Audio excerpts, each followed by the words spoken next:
নমস্কার বন্ধুরা, আমি অপর্ণা। তোমরা দেখছো ব্লগার অপর্ণা এই চ্যানেলের পক্ষ থেকে তোমাদের জানাই অনেক অনেক অভিনন্দন আর আন্তরিকতা। তোমরা কেমন আছো? আশা করি তোমরা ভালোই আছো আর আমিও বেশ আছি, আর আশা রাখছি ব্লগটি ভালো লাগবে। তো দেখো, বিকাল 5টা নাগাদ ভিডিওটা স্টার্ট করলাম। আমার ভিডিও তো তাড়াতাড়ি শেষ হয়ে যায়, 12টা অবধি আমি ভিডিও করে এন্ড করে দিই, তারপরে আর আমি কোনো পার্ট করি না। অ্যাকচুয়ালি 12টা পর্যন্ত, সকাল থেকে ঘুম থেকে উঠে 6টা থেকে 12টা পর্যন্ত যদি করি তাহলে কি 10 মিনিটের ভিডিও হবে না? অলরেডি 1 ঘন্টার আপ ভিডিও হয়ে যায়, সেটাকে কাটিং কুটিং করে 10 মিনিটে আনতে হয়, পুরো পার্ট বাই পার্ট সাজাতে হয়। তো এইভাবেই আর কি। আর এটা বিকাল 5টার সময় ভিডিও, আমাদের গ্রামের রাস্তা শহরের রাস্তায় পরিণত হচ্ছে, তাই তোমাদের সঙ্গে শেয়ার করলাম। তো কাঁচা রাস্তাটা পাকা অলরেডি অনেকটা হয়ে গেছে, কিছু কিছু জায়গাগুলো বাকি আছে, সেগুলো হওয়ার পর হবে পিচ ঢালাই। তো জানি না কবে পিচ ঢালাই হবে বা সেদিন থাকতে পারবো কিনা, শেয়ার করতে পারবো কিনা। তো আজকে যেহেতু বাইরে এসেছি রাস্তায় হাঁটতে, তো দেখছি এইগুলো হচ্ছে, এইভাবে খোয়া তুলে তুলে, পাথর বড় বড় এগুলো বলে, তো সেগুলো তুলে তুলে রাস্তাতে ফেলছে। তো তাই ভাবলাম একটুখানি ভিডিও ক্যাপচার করে রাখি, তো একটা স্মৃতি হয়ে থাকবে এই আর কি। যদি আমার চ্যানেলটা ঠিকঠাক আমি রাখতে পারি বা ঠিকঠাক পজিশনে তোমাদের আশীর্বাদে পৌঁছায়, তাহলে এটা স্মৃতি হয়েই থাকবে। তো জানি না সেই স্মৃতিটুকু আমার কবে পূরণ হবে, সেই ইচ্ছাটা। এটা একমাত্র সম্ভব আমার মনে হয় তোমাদের ভালোবাসা ছাড়া, একদম অসম্ভব। যদি সম্ভব হয় তাহলে একমাত্র প্রয়োজন তোমাদের ভালোবাসা। তো বন্ধুরা, প্লিজ চটপট তোমাদের ভালোবাসাটা আমার ওপর একটুখানি সদাই করো। তো দেখো, এই যে রাস্তায় কি ধুলো, দেখো এই পাথরগুলো একজন করে ফেলছে, একজন করে বয়াচ্ছে না, অনেক লোকে বয়াচ্ছে, আর একজন এই যে এইভাবে টানছে। তারপরে এই রোলারটা চলছে। তো এইভাবেই রাস্তাটা পরিণত হচ্ছে। আর বন্ধুরা, ভয়েস দিতে খুবই অসুবিধা, কি বলবো। যদি দিতে হয় তাহলে আমাকে এক ঘুম কামাই করে দিতে হবে, তো তখন তো ঘুমে আমি কাদা হয়ে যায়, কীভাবে ভয়েস দেবো বলো তো। তাই আমি দিনের বেলায় ভয়েস দিই বা সন্ধ্যাবেলায় বা রাত 10টায় দিই, সেটা সম্ভব হয় না। এখন যেমন ভয়েস দিচ্ছি দুপুরবেলায়, তো দুপুরবেলাতে আমি ভিডিও এডিটিংটা সেরে ভয়েসটা দিয়ে রেখে দিই, যেহেতু দুপুরবেলায় আমার বাড়িটা একটু নিস্তব্ধ থাকে। সেটাও বলা ভুল, পাশে আমার ছেলে আছে, কিন্তু এখনও পর্যন্ত ঘুমায়নি। বললাম ঘুমায়নি। তো কী যে করছে ওই জানে। এবার সারাক্ষণ কি বকাঝোকা করা সম্ভব না? ভালো লাগে? তো তোমরাই বলো। তো আমি কতটা কষ্ট করে খেটে ভিডিওর পিছনে, তারপরে যদি ঠিকঠাক ভয়েসটা অ্যাটেন্ড না করি, তাহলে কি আমার ভিউজ আসবে? কখনোই আসবে না। আমাকে আমার সবটা দিয়ে ভালোভাবে পরিপূরক করতে হবে, তবেই তো আমার ভিউজটা আসবে। এবার এই রকম আমার সমস্যা, সন্ধেবেলা থেকে কীর্তন শুরু হয়ে যায় বাড়িতে, তারপরে ধরো আমার শ্বশুর শাশুড়ি করে, আর তারপরে আমার মেয়ে পড়া করতে বসে, আমার ছেলে চেতন থাকে, তো কীর্তনের আওয়াজে কী করে করবো? তাহলে তো কপিরাইট ক্লেম চলে আসবে, যতই মাইকের আওয়াজ না হোক। তোমরা তো ভাববে মাইকের আওয়াজ, বা ইউটিউব প্ল্যাটফর্ম তো ভাববে যে এটা মাইকেরই আওয়াজ। তারা কী করে ভাববে?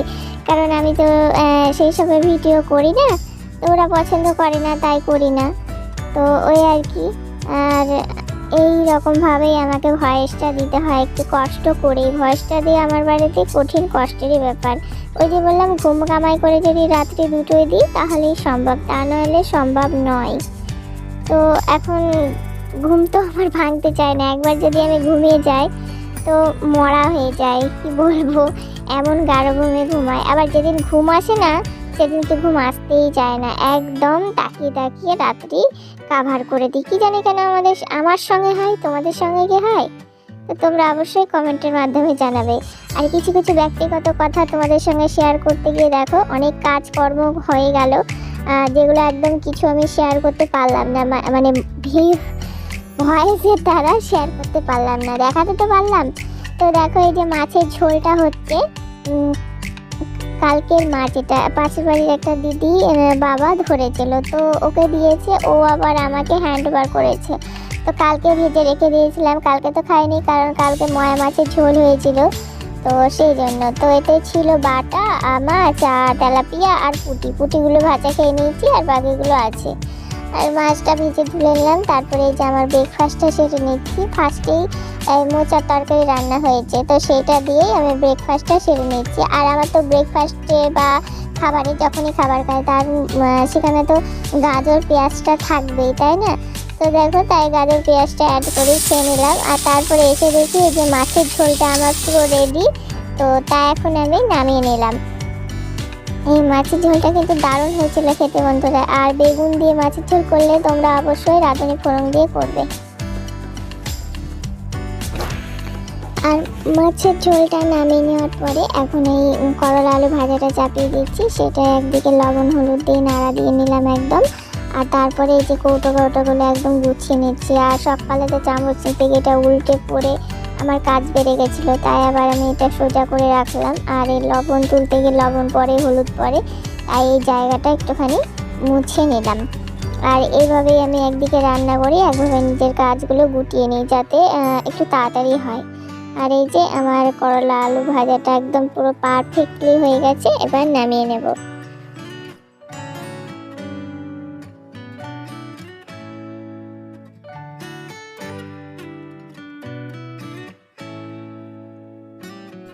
আর করলা আলুটা ভাজা তুলে নিয়ে তারপরে ভাতটা আমি বসিয়ে দিয়েছি কড়াইয়ে। আর তারপরে এখন আমি চলে এসেছি জলগুলো বোতলের মধ্যে ভরে নিতে। আর বন্ধুরা, আমার জল রাখার জায়গাটা আগে ভালো ছিল না, এখন ভালো হয়েছে। অবশ্যই তোমরা কমেন্টের মাধ্যমে জানাবে। তো তোমাদের একটা মূল্যবান কমেন্টের আশায় না আমি অপেক্ষা করে থাকি। তো দেখো, যে কড়াই বললাম না একটু আগে ভাত বসিয়ে দিয়েছি, তো ভাতটা আমি একটু নাড়িয়ে দিলাম, না হলে না তলাতে লেগে যায়। আর কড়াইয়ের ভাত একটু নাড়িয়ে না দিলে ভালো হয় না। তো এদিকে ভাতটা হতে থাক, আর এইদিকে আমি এই যে তিরপল গুটানো যে কাজগুলো থাকে সেগুলো তো একদম কমপ্লিট করতে পারি না সকালে ঘুম থেকে উঠে, তাই আমি একদিকে রান্না বসিয়ে এই কিছু বাড়তি কাজগুলো করে নিই। এবং তার ফাঁকে এই যে আমার হাজব্যান্ড যাবে বিয়ে বাড়ি নিমন্ত্রণ, তো তাই বললো এই জিন্সের প্যান্টটা কেচে দিতে। একটা নতুন প্যান্ট আছে, তো বলো এইটাই কেচে দাও, এটা যদি শুকিয়ে যায় তাহলে এইটাই পরে যাবো। এটাও তো কিছুদিন আগে নতুনই কেনা হয়েছে, তো বাড়িতে পড়েছে, তো তাই একটু মানে ময়লা ময়লা হয়েছে, তো তাই ও আমাকে কেচে দিতে বললো। তো আমি সেই জন্য কেচে মেলেও দিয়েছি। কারণ কেচে মেলে দিইনি, মানে ভিজিয়ে রেখেছি সার্ফে যাতে নোংরাটা বেরিয়ে যায়। আর তারপরে সার্ফে ভিজিয়ে রেখে এখন আমি চলে এসেছি ঘরটা ভালোভাবে ঝাড় দিয়ে নিতে। আর এই যে বক্স খাটের তলাগুলো এতটা কষ্টদায়ক না পরিষ্কার করতে গিয়ে, কি বলবো, এই ঝাঁটা ভরে ভরে ঝাড় দিতে হয়, মপ ভরে ভরে মুছতে হয়। মপটা ভেঙে গেছে, তো সেই জন্য কিছুদিন যাবত তো আমাকে বসে বসেই মুছতে হচ্ছিল। তো ভাবলাম ভাঙা মপটা পুরোটা ভাঙেনি, একটুখানি জাস্ট ঘুরে গেছে, যেই জায়গাটা দিয়ে মোছা হয় না, তো সেই জায়গাটা। তো ভাবলাম ওইটা দিয়ে আজকে মুছে নেব। আর তারপরে দেখো, এই যে ভিজিয়ে রেখেছিলাম সার্ফে যেগুলো কাচার জন্য, তো সেগুলো এখন ফাইনালি কেচে নিচ্ছি।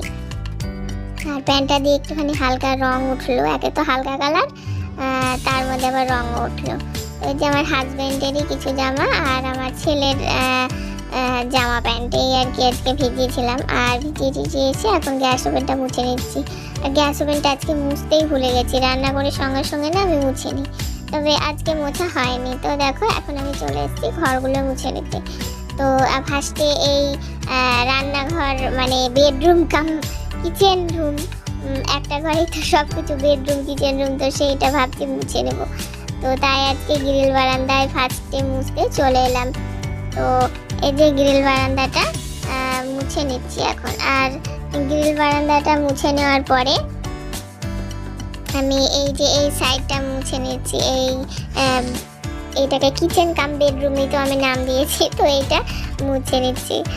আর বন্ধুরা, তারপরে আমি আর কোনো কিছু শ্যুট করিনি, আজকে আমি ঘর মোছা দিয়ে ভিডিওটি এন্ড করেছি।